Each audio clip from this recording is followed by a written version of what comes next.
حضرت جنید بغدادی، یہ تو حضور غوث اعظم کے بھی پیر ہیں نا، یہ تو حضرت داتا علی اجمیری کے بھی پیر ہیں۔ حضرت جنید بغدادی کے بارے میں داتا صاحب نے لکھا ہے کشف الماجوب میں، فرماتے میں عالم بن گیا، پڑھ گیا، میرے ماموں بھی تھے، میرے مرشد بھی تھے حضرت سری سکتی رحمۃ اللہ علیہ، تو مجھے اکثر کہتے کہ جنید یار تقریر کیا کر۔ میں کہتا ہوں حضور ابھی میں نیک نہیں، ابھی میں خود ٹھیک نہیں۔ میرے پیر بھائی بھی مجھے کہتے ہیں کہ حضرت کی بھی خواہش ہے تو ہمارا بھی دل کرتا ہے، لگتا ہے کہ آپ کی گفتگو کی برکت سے اللہ بڑے لوگوں کو ہدایت عطا فرمائے گا، آپ وسیلہ بنیں گے، تو بات کیا کریں۔ کہتے میں ٹال دیتا، میرے نصیب دیکھو، ایک دن میں اپنے گھر میں سویا ہوا تھا تو اچانک بغداد کی ساری گلیوں نے مہکنا شروع کر دیا۔ فرماتے اچانک ٹھنڈی خوشبوئیں پھیل گئیں، میرے نصیب دیکھو کہ مجھے مصطفیٰ کریم کا دیدار نصیب ہو گیا۔ خواب میری وچ آیا ماہی تے میں گل وچ پا لیا باواں تے ڈر دی ماری اکھ بھی نہ کھولاں کتے پھر بچھڑ نہ جاواں۔ کہتے حضور تشریف لائے تو مصطفیٰ نے بڑا ہی نوازا، محبوب نے بڑا ہی نوازا، کاش آپ کو لذت آئے اس بات کی۔ حضور نے اللہ اکبر بڑا ہی نوازا۔ کہتے محبوب جانے لگے تو ہلکا سا جملہ، میٹھی سی بات، ایک جملہ بڑا میٹھا سا، جاتے دفعہ فرمانے لگے جنید تقریر کیا کر یار، تقریر کیا کر۔ داتا صاحب لکھتے ہیں، داتا صاحب فرماتے ہیں کہ حضرت جنید بغدادی کہتے ہیں عرض کی حضور اب تو ضرور کروں گا، اب تو روز کروں گا، کھول کے کروں گا۔ فرماتے ہیں میں جب اٹھا نا، فجر کی اذان ہوئی، وضو کیا، سنتیں پڑھی تو دل میں چور آ گیا۔ میرے دل میں خیال آیا کہ پیر صاحب نے تو کبھی نہیں بتایا کہ انہیں دیدار ہوا ہے، تو مجھے تو ہوا ہے نا۔ پیر صاحب نے، بہت سارے لوگ پیر صاحب سے خود سیانے ہوتے ہیں نا، ان کو خود نور نظر آتا ہے روز خواب میں، بہت سارے جلوے خود بیان کر لیتے ہیں۔ تو کہتے ہیں میرے دل میں خیال آیا کہ پیر صاحب نے تو کبھی نہیں بتایا، تو مجھے تو ہوا ہے۔ کسی درویش نے ایک شعر کہا تھا، پر بڑے مسئلے اس نے حل کیے۔ وہ کہنے لگا جڑے محرم راز حقیقت دے او راز حقیقت کھول دے نہیں، اوے جنہ ویکھیا نہیں او کرن گلاں، جنہ ویکھ لیا او تے بول دے ہی نہیں، جنہ ویکھ لیا او ان سے بولا جاتا بھی نہیں، بولا جاتا بھی نہیں۔ کہتے میں سنتے گھر پڑی تو خرامہ خرامہ چلا تو دل میں چور تھا، بانج فقیروں کسے نہیں ماریا، اے ہوئی چور اندر دا۔ کہتے میں گیا حضرت کے پیچھے نماز پڑھی 7ویں صف میں، تو اندر چور تھا کہ میرا تو درجہ اونچا چلا گیا ہے، لیکن مجھے دیدار ہوا ہے۔ تو کہتے ہیں نماز حضرت نے خود پڑھائی، تو نماز پڑھا کے کہنے لگے جنید آگے آ جا۔ فرماتے میں 3ری صف میں آ گیا تو کہنے لگے چل یار تھوڑا اور نیڑے آ جا۔ کہتے میں قریب جا کے نا پہلی صف میں بیٹھا تو کہنے لگے ادھر آ میرے ساتھ بیٹھ۔ کہتے میں ان کے ساتھ بیٹھ گیا، حضرت کے ساتھ، یہ بھی کسی نصیبوں والوں کو نصیب ہے نا۔ کہتے میں ساتھ بیٹھ گیا مرشد کے، تو شیخ تسبیح رول رہے تھے، ادھر دیکھنا میری طرف، تسبیح پھیر رہے ہیں، اور تسبیح پھیرتے پھیرتے نا اچانک آنکھ اٹھائی اور میری طرف دیکھ کے کہنے لگے اب تقریر کرو گے نا، جڑے محرم راز حقیقت دے، اب کرو گے نا تقریر۔ تو میرے اندر تو چور تھا، میں نے کہا جی اب کیا ہوا ہے؟ چور تھا نا کہ مجھے پتا ہے کسی کو پتہ ہی نہیں، اب کیا ہوا ہے؟ تو کہتے ہیں وہ چپ کر گئے۔ چند منٹ کے وقفے کے بعد پھر فرمانے لگے اب کرو گے نا تقریر؟ کہتے ہیں اندر چور بیٹھا تھا، میں نے کہا حضور ہوا کیا ہے بتائیں تو صحیح۔ کہتے ہیں انہوں نے تسبیح چھوڑی، جبہ سمیٹا اور چہرہ میری طرف پھیرا، اور میں نے ان کی آنکھوں میں جو روشنی آج دیکھی پہلے کبھی نہیں دیکھی تھی، لب و لہجے میں جو جلال آج دیکھا وہ کبھی نہیں دیکھا تھا۔ فرماتے حضرت بولے نظر تو وہ ظالم نظر ہے، اٹھے تو بیڑا ہی پار کر دے، گرے تو خانہ خراب کر دے۔ فرماتے میں نے حضرت کا جلال دیکھا اور میری طرف دیکھ کے فرمانے لگے جنید کل جو رات گزری ہے مجھے خواب میں اپنے رب کا دیدار ہوا تھا، تو مالک نے پوچھا کہ سری کوئی بات بتا، تو میں نے عرض کی مولا ایک کی مرید تیار کیا ہے وہ بھی تقریر نہیں کرتا، کبھی تیرے حبیب کا ادھر کا پھیرا ہو تو ذرا جنید کو اشارہ کر جائے تو چلو میرا بھی کام بن جائے گا، لوگوں کا بھی نفع ہوگا۔ کہتے ہیں حضرت جنید بغدادی کے میری چیخ نکلی، اللہ اکبر کہا تو میرے کپڑے پھٹ گئے، بغداد کی وہ مسجد ساری رونے لگی۔ کہتے میں قدموں میں گرا اور میں نے کہا محبوبہ مجھے معاف کر دے، مجھے تو آج پتہ چلا ہے کہ میرے اوپر مصطفیٰ بھی کرم فرمائے تو تیری دعاؤں کی برکت سے فرماتے۔ تقریر اتنا ضروری کام ہے کہ محبوب خود فرماتے ہیں جنید تقریر کیا کر بات یار، لوگوں کو فائدہ ہوگا۔ بغداد کا جو امیر تھا نا، اس کو پتہ چل گیا کہ جناب جنید بغدادی رحمۃ اللہ تعالی علیہ کی بڑی شہرت ہونے لگ گئی ہے، تو یہ جو حاسدی ہوتے ہیں نا، یہ بڑی جلدی پیدا ہو جاتے ہیں، اور سب سے زیادہ حسد دینداروں سے ہوتا ہے۔ دیندار لوگوں سے لوگ حسد کرتے ہیں، سب سے زیادہ غیبت دیندار آدمی کی ہوتی ہے، الا ماشاءاللہ۔ بادشاہ کو لوگوں نے کہا کہ بڑے لوگ عقیدت مند ہو گئے جنید بغدادی کے، ایسا نہ ہو کہ آہستہ آہستہ لوگوں کو اکٹھا کرے اور پھر اپنی فوج ظفر موج بنا کے وہ آپ کے مقابلے کھڑا ہو جائے۔ اب یہ جو بادشاہ ہوتے ہیں انہیں بغاوت کا بڑا ڈر ہوتا ہے، اور کرسی آپ کو پتہ ہے چیز ہی بڑی پیاری ہے، نہیں پتا تھانوں جے بھی نہیں پتا تو کتن پتا ہونا جے، سبحان اللہ، عادت ہو گئی ہے بھائی، کرسی پیاری ہوتی ہے کہ نہیں، جسے کدی ترلے نہ کریے نہ دینا جو بھی کری دینے، تو یہ پیاری ہے تو تبھی ایسا ہوتا ہے نا۔ بس یہ دعا کرنا کل کا دن اللہ اس ملک کے لیے امن کا دن گزارے، اور اللہ اپنے حبیب کا صدقہ کوئی ایسی ٹھنڈی ہوا بھیجے کہ اس ملک کے دکھ دور ہو جائے، بس یہ دعا کرو۔ خیر، جنید بغدادی کے بارے میں جب لوگوں نے بدگمان کیا نا بادشاہ کو، تو بادشاہ نے چال چلی، دنیا بڑی ظالم ہے، دنیا داری کے لیے بندہ بڑے پاپ اور بڑے بکھیڑے کرتا ہے۔ ایک خوبصورت دوشیزہ نوجوان لڑکی بادشاہ نے تیار کر کے بھیجی، اس کو جملے یاد کرائے، رٹائے کہ تو نے کہنا کیا ہے جا کے۔ حضرت جنید بغدادی رحمۃ اللہ علیہ کے پاس آئی اور پتہ کیا کہتی ہے؟ کہتی ہے میں آپ کی عقیدت مند ہوں، کنیز بن کے آئی ہوں، دین سیکھنے آئی ہوں، اللہ اللہ سیکھنے آئی ہوں، آپ اس طرح کریں مجھے غلامی میں قبول کر لیں۔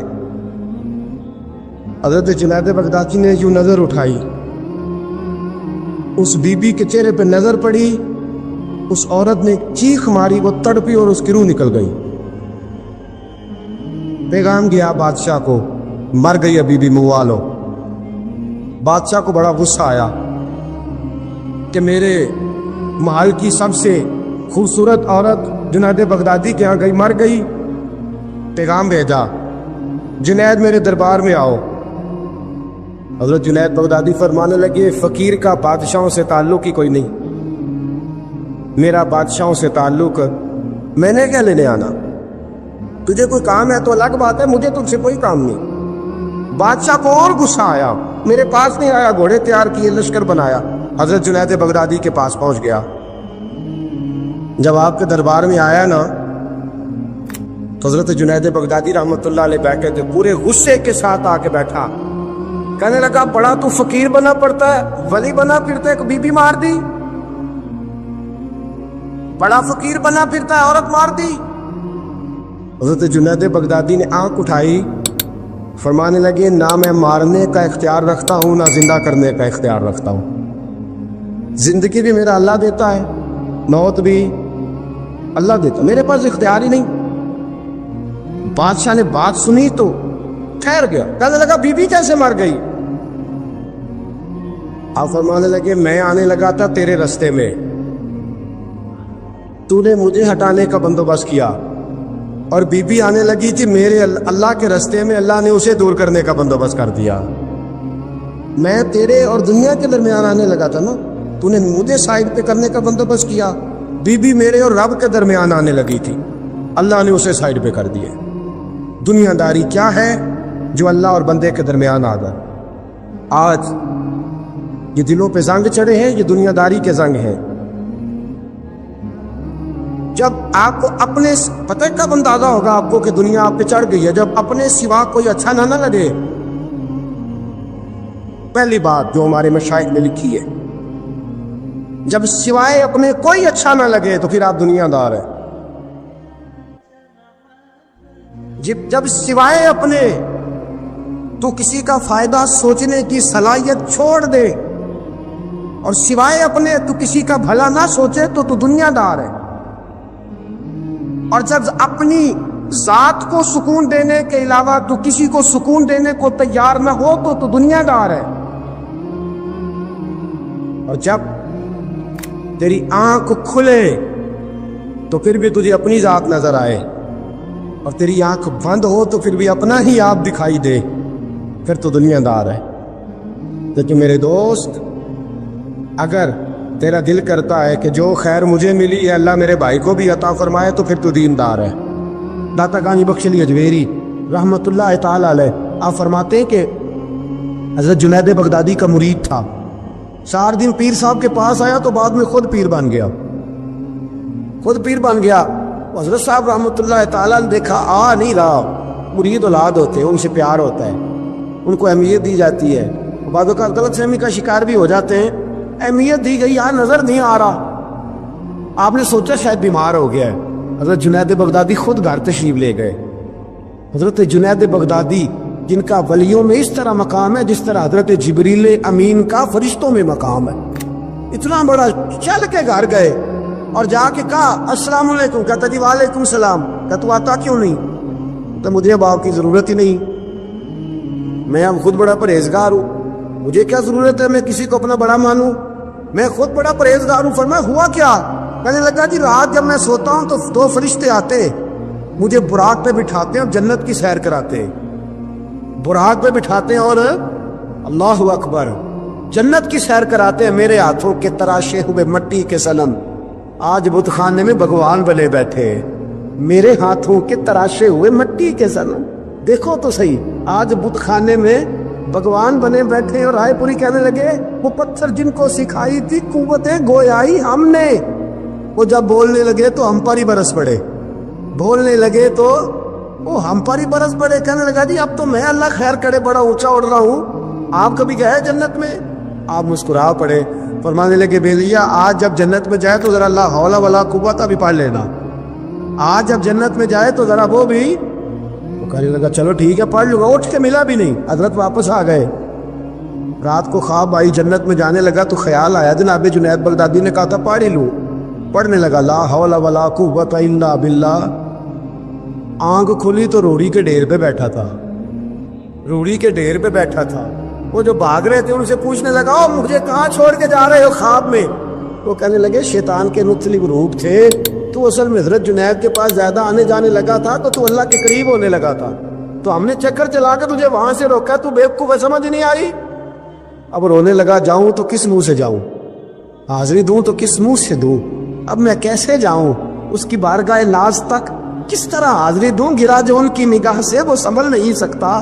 لیکن جیسے ہی دروازے سے اندر داخل ہوا حضرت جنید نے آنکھ اٹھائی اور مسکرائے، فرمایا میں نے تجھے پہلے ہی کہا تھا کہ لاہور تو پڑھ لینا، فرمایا آ جا، اللہ والوں کے دروازے بند نہیں ہوا کرتے، رب کریم کے بندوں کے دروازے تم ہی بند کرتے ہو، دل کا دروازہ جب بھی کرتے ہو، یہاں تو دروازہ کوئی قابل تو ہو، ہم شان نہیں دیتے، مانگنے والوں کو تو دنیا بھی نہیں دیتے ہیں، تو آ تو صحیح، تو دیکھ تو صحیح، آج ہی بڑی خانقاہیں آباد ہیں، بڑے اللہ کے بندے، بڑے اللہ کے بندے جو بڑے طریقے سے لوگوں کو قائل کرنے والے، سمجھانے والے، لیکن ہم کسی کے ساتھ اصلاح کا تعلق قائم کرنے کو تیار ہے، یہ والا سرمایہ ہم اکٹھا ہی نہیں کرتے، ہم خود بڑے ہیں۔ اللہ کے بڑا وہ ہوتا ہے جس کا کوئی بڑا ہوتا ہے، بڑا وہ ہوتا ہے جس کا کوئی بڑا نہیں ہوتا، وہ کبھی بھی بڑا۔ تو یہ صحبت ہے، کسی نے مامور غزنوی سے کہا تھا تو بڑے عدل کرتا ہے، تو کہنے لگے اس لیے کہ میں نے حضرت ابو الحسن خرقانی کی ڈیوٹی کی ہے، میں نے ایک اللہ کے بندے کی، اس نے میرا دل صاف کر دیا ہے۔ کہنے لگے حضرت ابو الحسن خرقانی کو میں نے پیغام دیا، میں نے کہا بابا جی ملنا ہے، تو بابا جی کہنے لگے تینوں کام میں کہ مینوں اج کل دا مولوی میری طرح دا ہوندا تے آندا چلو فوٹو تے آئے گی نا ایم پی اے صاحب نے، جانا چاہیے چھیتی کرو، باقی کم چھڈو سارے، پہلے اتنے حاضری دئیے، ایک قضا نہ ہو جائے، اللہ خیر فرمائے۔ تو کہا اب بادشاہ وقت مامور غزنوی کہنے لگا حضرت ابو الحسن خرقانی سے ملنا ہے، تو فرمانے لگے کام دیا کہ مجھے، کہنے لگا جی مجھے، تو فرمانے لگے آ جا ملنا ہے، تو میرا کیا کام ہے تیرے پاس؟ وہ کہنے لگا آپ کو پتہ نہیں میں اولی الامر ہوں، بادشاہ وقت اطیع اللہ واطیع الرسول واولی الامر منکم، تو آپ فرمانے لگے میری ابھی اطیع اللہ واطیع الرسول ہی پوری نہیں ہوئی، اس سے آگے گزروں گا تو کوئی اور بات ہوگی نا۔ خیر مجبور ہو گیا ابو الحسن خرقانی، توجہ ہے آپ حضرات کی، کہتے ہیں حضرت کہ مجھے مجبور کر دیا تو میں خود گیا ملنے، جب میں ملنے حاضر ہوا نا تو میرے دل میں خیال آیا کہ شاید بابے کا خیال ہے کہ میں کنجوس بادشاہ ہوں، میں نے جب دیے نا موٹے نذرانے، اور جب میں نے ہیرے جواہرات مسلح کے نیچے چھوڑے اور چمک آنکھوں تک آئی، تو بابا جی اٹھ کے ملے ہی ملے، بڑی طاقت ہوتی ہے ان مال میں، سرمایہ میں. لیکن کہتے ہیں جب میں اندر گیا تو بابا جی نے میرا استقبال ہی نہیں کیا. میں نے ایک ہاتھ آگے کیا تو بابا جی نے بھی ایک ہی کیا، دوسرا کیا تو پھر انہوں نے دوسرا کیا. کہتے ہیں میں بیٹھ گیا. انہوں نے نا میری تواضع کی، ایک روٹی میرے ہاتھ میں دی، کئی دنوں کی خشک روٹی، اور ایک پانی کا گلاس دیا. کہتے ہیں میں چبانے لگا نا تو میرے گلے میں پھنس گئی. بادشاہ نازک مزاج ہوتے ہیں، توجہ ہے اب حضرات کی. کہتے ہیں اب میں نے کیا کیا، روٹی تو نہ کھائی گئی تو میں نے نا تھوڑی سی شرپیاں مسلے کے نیچے رکھی. تو حضرت ابو الحسن خرقانی کہنے لگے، ادھر دیکھیے گا، فرمانے لگے اور تم نے میری روٹی کیوں نہیں کھائی؟ کہنے لگا جی گلے میں پھنس گئی ہے. آپ مسلح اٹھا کے کہنے لگے یہ دولت بھی لے جا، یہ بھی درویشوں کے گلے میں پھنس جاتی ہے، اس کو لے جا اٹھا کے، یہ بھی پھنس جاتی ہے، ہمارے گلے سے نیچے نہیں اترتی، نیچے لے جا. وہ کہتا جب میں نے اٹھائی تو مجھے سمجھ آ گئی یہ وہ والا صوفی نہیں، یہ اللہ والا صوفی ہے، یہ رب رب کرنے والا صوفی ہے. اس کی نظر میری جیب پہ نہیں، اس کی نظر تو میرے دل پہ ہے. فرمانے لگے اب جب میرے دل کی صفائی ہو گئی نا، توجہ ہے اب حضرات کی، جب صفائی ہو گئی نا دل کی، میں نے کہا نہیں یہ اللہ والے. تو کہتے ہیں میں اٹھا تو حضرت ابو الحسن خرقانی بھی کھڑے ہو گئے اور مجھے باہر سواری تک چھوڑنے آئے. کہتے ہیں جب سواری تک آئے تو میں نے کہا کہ حضور آتی دفعہ تو کوئی پروٹوکول نہیں، اور ماننے لگے جب تو آیا تھا تو اللہ والوں کے بارے میں برا گمان لے کے آیا تھا، اور اب تو جا رہا ہے تو اللہ والوں کے بارے میں دل صاف کر کے جا رہا ہے. اب تیری عزت کرنا ضروری ہو گیا. میرے عزیز یاد رکھیے گا، یہ جو صحبت صلحاء ہے یہ ریگ مار کا کام کرتی ہے، یہ باطن کو روشن کرتی ہے، یہ نکھار پیدا کرتی ہے. لیکن جائے اللہ کے بندوں کے پاس، دیکھیں نا میں نے پہلے بھی کہا تھا، ایک دفعہ پھر بات دہراتا ہوں، میں نے اپنے حضرت سے ایک دفعہ کہا کچھ مریدوں کو پروٹوکول ملتا ہے اور کچھ بیچارے ایسے ہوتے ہیں جن کو جھڑکیاں ملتی ہیں. تو آپ فرمانے لگے پروٹوکول ان کو ملتا ہے جن کا ڈر ہو کہ کہیں بھاگ نہ جائیں، ان کو پروٹوکول ہو، جن کا پتہ ہونا جتنے مرضی جوتے مارو میرا ہی ہے، اس نے کہیں جانا، ان کو ضرورت نہیں ہوتی پروٹوکول کی. ہم تو آستانوں پہ بھی جاتے ہیں کسی جگہ. ہاں ایک بات ضرور میں ضرور کہوں گا، خانقاہ پہ جائیے، اس خانقاہ پہ جہاں اللہ اور اس کے رسول کے دین کا درس دیا جاتا ہے، جہاں سونا مرشد سچا مرشد سے آگے بات نہیں جاتی، اور جہاں سوائے ایک ذات کی شخصیت پرستی کے کوئی اور نعرہ نہیں لگتا. ہم ان خانقاہوں کے قائل ہیں. ہماری وہ خانقاہ ہیں جہاں رب رب کا ذکر ہوتا ہے، جہاں اللہ اللہ کے نعرے لگتے ہیں، جہاں رب کریم کو یاد کیا جاتا ہے، یہاں صوفی بیعت اپنی کرتا ہے لیکن وہ توجہ اللہ کریم کی طرف کراتا ہے، وہ سنت اور شریعت کی پابندی کراتا ہے، وہ لوگوں کو دین کا رستہ بتلاتا ہے. لوگ جاتے اس کے پاس ہیں لیکن رستہ انہیں مدینے والے محبوب کا بتایا جاتا. جس جگہ شریعت کی پاسداری، ہم تو کچی بات ہی نہیں کرتے، بالکل کوئی لہت و اللہ نہیں، کچی بالکل نہیں، 100% نہیں. وہ بانگے تو حل کہتے ہیں، جو شریعت کا باغی ہے ہم اس کے باغی ہیں، ہم اس کے بولیے، ہم اس کے. میں نے ایک بندہ کہنے لگا پچھلی باری، کہتا جی ایک بابا ہے نیٹ کے اتنے، اے بابا اپنے آپ سجدے پہ کراندا ہے. تے میں کہ بابا انہوں نے آکو تسی رکھ لو، اسا دا کی کرنا ہے، کوئی ضروری ہے سانو دینا جے بابا. اس طرح کے کئی بدتمیز ہیں. ہمارا ان سے کوئی تعلق، ہمارا ان سے کوئی رشتہ، ہمارا تو رشتہ ان لوگوں سے ہے جو اللہ اور اس کے رسول کی بات کرتے صلی اللہ ہو، جو قرآن کا پیغام دیتے ہیں، جو حدیث مصطفیٰ کھول کے اپنے مریدین کے آگے رکھتے ہیں. ہمارا تو ان لوگوں سے رشتہ ہے. اب کوئی جاہل آدمی کو جاہل بات کرے تو ہم اس کے ذمہ دار ہیں.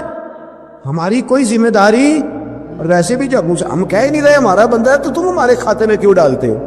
وہ جیڑا بندہ بھی غلط کرے ساڑھے کھاتے پہ آ جاتا، جیڑا بھی غلط کرے. ہم بالکل قائل نہیں ہیں. میں نے ایک بہت بڑی اجتماع میں اعلان کیا تو پھر کہتا ہوں، آج جن درباروں پہ نشہ بکتا ہے ہم ان درباروں کو بند کرنے کے قائل ہیں. جس جگہ عیب ہوتا ہے ہم اس جگہ لوگوں کو قصداً منع کرتے ہیں جانے، قصداً کہتے ہیں بالکل نہ جاؤ، قطعاً نہ جاؤ، کوئی ضرورت. دربار مزار اللہ کے ذکر کی جگہ ہے، اور اگر وہاں اللہ کا ذکر نہیں ہوتا، کوئی بدتمیزی ہوتی ہے تو وہاں جانا درست ہے. عورتوں کا درباروں پہ جانا درست ہے، ہم قائل ہی نہیں ہیں، قطعی طور پہ قائل ہیں. عورت بڑی باپ پردہ جائے گی، اس صورت میں جائے گی جب گزارا ہی نہ ہو، کیا ضرورت ہے؟ بالکل ہم قائل نہیں ہیں ان چیزوں کے. ہم اہل تصوف ان لوگوں کو مانتے ہیں جو دین کی بات کرتے ہیں، دین کا، اور جسے بسم اللہ بھی سیدھی نہ پڑھنی آئے، رٹی رٹائی دعا مانگے. ہم تھوڑے خشک لوگ ہیں، ہم نہیں کرتے پیروی، ہم نہیں دستبوسی کرتے، دعا کر کے کھڑے ہو جاتے. سنو، وہ آپ نے حدیث سنی ہے نا کہ 70 صحابہ تھے اور ایک دودھ کا پیالہ تھا، تو حضور نے 70 کو پلایا تو 71ویں نمبر پر پیا.